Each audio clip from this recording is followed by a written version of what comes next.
Hi everybody, okay, welcome back. We're looking today at Jeremy Duff, Elements of New Testament Greek. We've got to chapter 7, which is the chapter entitled Moods, and we're looking today just at section 7.1, the introduction to the idea of moods. Now, I know that there will be some people out there right now who are thinking, yeah, moods, done that, I'd studied formal English grammar in the past, I've done my Latin and therefore I know what the moods are, no problem here, yeah, all looks familiar. But there will be people out there who reacted to this just the same way that I reacted to this when I first saw it, which was to go slightly cross-eyed and think, goodness me, what on earth is all this about? I've never heard any of these terms before. It all looks really, really complicated. I've got some good news for you. It's not as complicated as it seems. And what I want to do today is to show you actually that you do already understand the idea of moods, even though you've not yet attached the technical labels to it. And I'm going to show you with his example sentence I've just written on the board behind me, just to reassure you that you don't need to worry about all these details. What's actually going to happen is, after I've shown you this, we're then going to go through the different moods one at a time, and we'll look in more detail at what they actually involve at each point along the way. So we'll take it one step at a time, bite-sized chunks, rather than trying to swallow it all in one go. First, before we come to this example though, let me just highlight a couple of things that Duff does say here, just to encourage you to look carefully at page 79.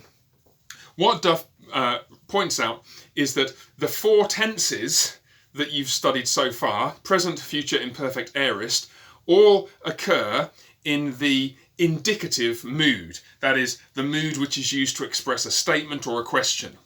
Now, what he also says is that two of those tenses, present and aorists, also occur in the other moods. And other moods, you can think of the mood of a verb as just the flavour of the verb that tells you something about the manner in which the action is to be performed. Don't worry about it anymore, we'll come to that in a second right here. Before we do, just let me highlight one other point that he makes, that in the indicative mood, the verbs that you've looked at so far, if you want to make them negative, you use the word ou to make them negative. With the other moods, you use the word mer.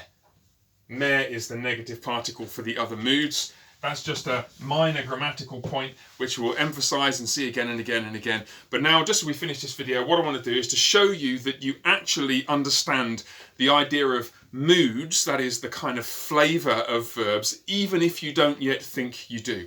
Take a look at this sentence, and I'm going to read it to you, and you're going to find, or I'm going to show you, and you'll see all the different moods that we're about to discuss in this sentence right here. Let me read it. Are you studying Greek? ?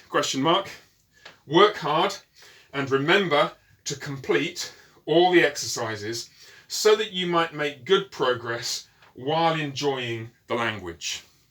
Right, what I'm going to do is just go through this and highlight all the verbs, and I'm going to show you the different moods they're in.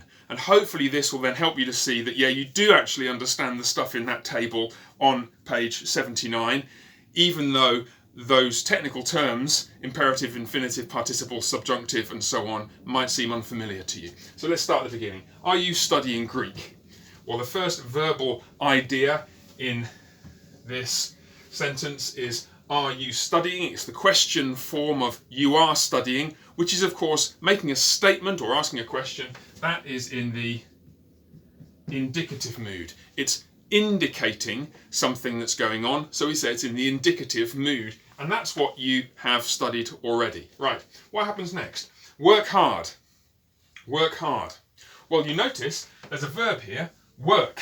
Of course, work can be a noun, like that's hard work, but here it's the word work is functioning as a verb, but it's doing something different than the are you studying or you are studying verb. This is indicating a state of affairs or asking about a state of affairs, whereas this is telling the hearer what state of affairs to bring about.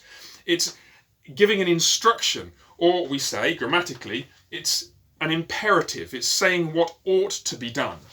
This then is an imperative. Work hard. And we continue, work hard and remember. You've got another imperative here.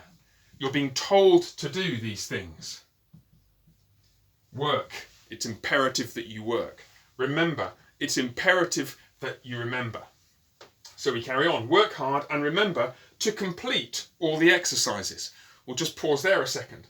What you have here is another verbal idea.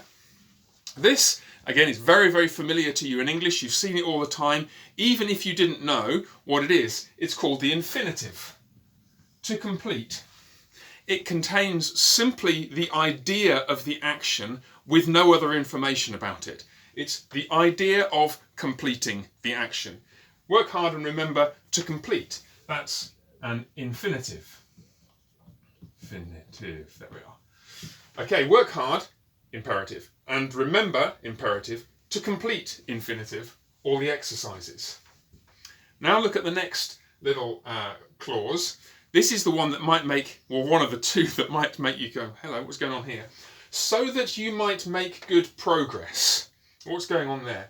Well, somewhere in here, so that you might make, and possibly good progress, so that you might make good progress, it's indicating the idea of an action. It's a future action. It's an action which is hoped for. It's an action about which there's a certain degree of uncertainty, in part because it lies in the future, but it expresses the idea of goal or purpose, so that you might make good progress. It's not indicating a state of affairs. It's not giving an instruction like the imperative. It's not just the bare idea of the verb or the action like the infinitive. It's something else. It's actually the one mood which we're not going to come to in this chapter, but which we'll come to later. This is the subjunctive mood. Hello, learning how to write again. Subjunctive mood. Don't worry about the technical terms. This is merely to illustrate that you kind of know already that there's this idea of a future state which you could indicate with a verb that has some degree of uncertainty about it. Don't worry any more about it than that, just to highlight that you know it already. Work hard, imperative, and remember, imperative, to complete, infinitive, all the exercises. Subjunctive, so that you might make good progress. And then one final verbal idea in the sentence.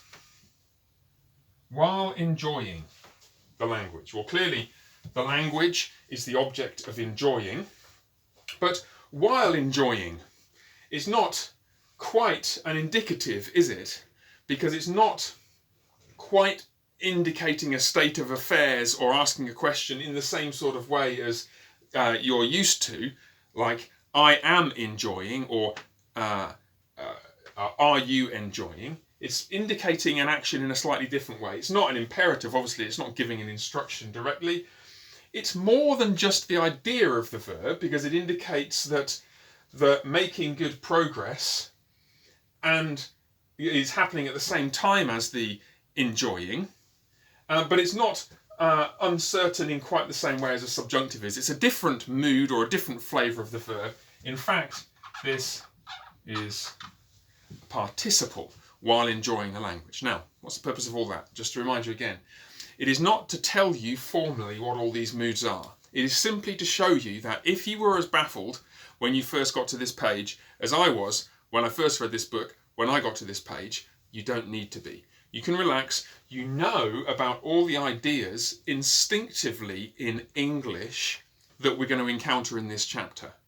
And what's going to happen in the next few videos as we work through the next few sections is that we're going to encounter those ideas in a bit more detail, and we're going to look at more precisely what they mean, and we're going to look at how to form them in Greek, beginning in the next video with this little fella, the imperative, how to give instructions or commands in Greek. We'll come to that next. But for now, keep working hard, 20 minutes a day, 30 minutes a day, 5 days a week, 6 days a week, and we'll have you through this book and reading the New Testament in Greek in no time at all. Okay, God bless. Bye for now.